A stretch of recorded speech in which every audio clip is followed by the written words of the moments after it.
बिस्मिल्लाहिर्रहमानिर्रहीम। शुरू करता हूँ अल्लाह के पाक नाम से जो बहुत बड़ा मेहरबान नहायत रहने वाला है। दोस्तों, बहनों, भाइयों, बुजुर्गों, अस्सलाम वालेकुम।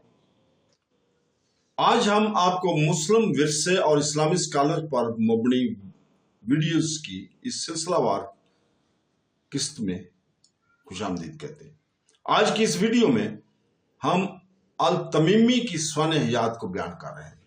अल तमीमी एक मशहूर इस्लामी मुआलिज और स्कॉलर थे जिनकी तिब और फार्मोलॉजी के शोबों में काम ने बाद की नस्लों पर देर पर असर छोड़ा। इनका पूरा नाम अबू अब्दुल्ला मोहम्मद बिन साद बिन हसन अल तमीमी और वो 900 के लगभग 10वीं सदी के अव्वैल में यरूशलेम में पैदा हुए। इस तरह के मुतहर्रिक माहौल में परवरिश पाने वाली अल तमीमी को ऐसे उस्तादा तक रसाई हासिल थी जो तिब, कुदरती अलूम और मजहबी अलूम समेत मुख्तलिफ मज़ामीन में महारत रखते थे। इन्होंने इब्तदाई नुमाइश इनकी फिक्री नशोनुमा की शक्ल दी और एक डॉक्टर और तिबी मुसन्निफ के तौर पर जिंदगी भर कैरियर को आगे बढ़ाने की तरकीब दी। अल तमीमी खास तौर पर दुआओं के पौधों के बारे में अपनी गहरी मालूमात और शफा याबी में इनकी इल्मी इस्तेमाल के लिए मशहूर हुए। इनकी सबसे मशहूर तसनीफ बुक ऑफ फूड ड्रग्स ने नजरियाती और अमली दवाइयों में इनकी महारत का मुजाहरा किया। इस मतन में उन्होंने मुख्तलिफ पौधों, मदनियात और मादों के एहतियात में कैटलॉग किया, इनकी खसूसियात को बयान किया और बताया कि इन्हें बीमारियों के इलाज के लिए कैसे इस्तेमाल किया जा सकता है। इसकी नक्ता नज़र ने नजरियाती तजर्बाती मुशाहिदे को रवायती इल्म को साथ जोड़ा जो पहले यूनानी और इस्लामी मुआलिजीन से विरासत में मिला था। अल तमीमी की तहरीरों को न सिर्फ इनकी अपने वक्त की माहिरीन बल्कि बाद की नस्लों ने भी कदर की निगाह से देखा है, क्योंकि इनकी तहकीकात को मशरिक़ वस्ता और इससे आगे की तबी अदब में कसरत से नकल किया गया है, मुताला किया गया और इसको नकल करके महफूज किया गया। अल तमीमी की मुस्तकिल अहमियत की एक वजह थ्योरी और प्रैक्टिस के तवाज़ुन पर इनका जोर था। इनका ख्याल था कि तिब को मुसाइब से निजात और सेहत को महफूज रखकर इंसानियत की खिदमत करनी चाहिए और इस यकीन ने इनकी तहकीक को रहनुमाई की। इसने अक्सर पौधों की खसूसियात के बारे में अपनी तहकीकात की तफसील के लिए गहरी नज़र और तजर्बात के जरिए पहले के दावाओं की तस्दीक करने की ख्वाहिश ज़ाहिर की। इनकी तहरीरों में खुराक, हफ्जान सेहत और सेहत के तहफ़्फ़ुज़ के बारे में मुशाहिदात भी शामिल हैं, ऐसे मज़ामीन जो ख़ास तौर पर रोज़मर्रा की ज़िंदगी से मुतल्लिक़ थे। इस वजह से इनकी तहकीकात को न सिर्फ तबीबों ने पढ़ा बल्कि हुक्मरानों, उलमा और आम लोगों ने भी इनकी कदर की, जिन्होंने अच्छी सेहत को बरकरार रखने में रहनुमाई हासिल की। अल तमीमी ने अपने कैरियर का बेशतर हिस्सा यरूशलेम में बतौर मुआलिज खिदमत अंजाम देते हुए गुजारा, लेकिन उन्होंने इस्लामी दुनिया में सीखने के दूसरे मराकज़ का भी सब्र किया। जैसा कि शोहरत इनके हुक्मरानों और शराफिया तक पहुंची जो इसकी महारत की कदर करते थे और वो अपने वक्त के मारूफ स्कॉलर्स और तबीबों से वाबस्ता रहे।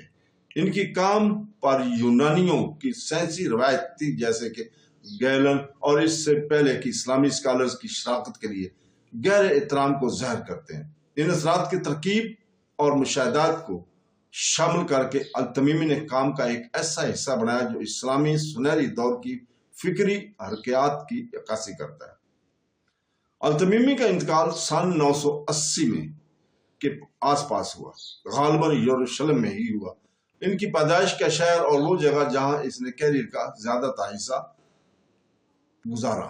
इनकी मौत ने अपने जमाने के सबसे बड़े इल्मी स्कॉलर्स, तिबी स्कॉलर्स को खो दिया, लेकिन इनके बाद इसके असर बरकरार रहा। इनकी तहरीरें बड़े पैमाने पर गर्दिश करती रही और आज तक गर्दिश कर रही हैं और बाद में मुआलिजीन और तिबी तारीख दानों ने अपने कामों को तैयार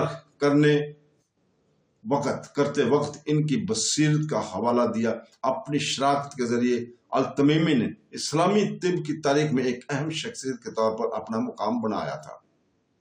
अल तमीमी का मज़ार रवायती तौर पर यरूशलेम में वाक़या समझा जाता है। जहां वो पैदा हुए और जहां इनकी मौत वाक़या, इनका मज़ार एक सादा लेकिन काबिल एहतराम मुकाम बताया जाता है जो इस आला इज्जत की अक्कासी करता है, जिसमें इनके हम असरों के बाद की नस्लों ने इन्हें याद रखा। सदियों से यरूशलेम के ये लोगों ने इनका सिर्फ एक आलम बल्कि एक शफा बख्श के तौर पर याद किया जाता है, जिसके इल्म ने कम्युनिटी की खदमत के मज़ार के ने ज़ायरीन को अपनी तरफ मुतवज्जो किया हुआ है। ये बताया जाता है कि बशमूल उलमा, तुलबा और मुदा जो इनकी तज़ीम के लिए आते हैं और इंसानियत की खिदमत के इसकी मेरास का एहतराम करते हैं। मज़ार की तारीख खुद यरूशलेम की सकाफती और रूहानी अहमियत से जुड़ी हुई है। ये इस्लामी सुनहरी दौर में सीखने और स्कॉलरशिप के मरकज के तौर पर शहर के किरदार की याद दहानी के तौर पर भी खड़ा है। सदियों के दौरान यरूशलेम में बहुत से तब्दीलियों के बावजूद अल-तमीमी का मज़ार एहतराम का मुकाम है। ये तिब में इनकी शराकत और मुआशरे की बेहतरी के लिए इल्म के इस्तेमाल के लिए इनकी लगन का लाजवाब असरात की अलामत है। आज इनका मज़ार इन लोगों की हौसला अफजाई करता है जो ईमान, साइंस और हमदर्दी के दरमियान अहम आहंगी को अहमियत देते हैं, जो हमें इस्लामी तारीख के अजीम तबीबों में से एक की जिंदगी के काम की याद दिलाता है। इसके साथ ही आज हम आपसे इजाज़त चाहते हैं कल तक के लिए। कल इंशाअल्लाह ताला हम अहमद अल तवाशी की स्वान हयात को बयान करेंगे और आखिर पर हम दुआ करते हैं अल्लाह ताला से कि वो हमें कुरान पाक और हदीस नबवी सल्लल्लाहु अलैहि वसल्लम पर अमल करने की तौफीक अता फरमाए। आमीन सुम आमीन। अल्लाह हाफ़िज़।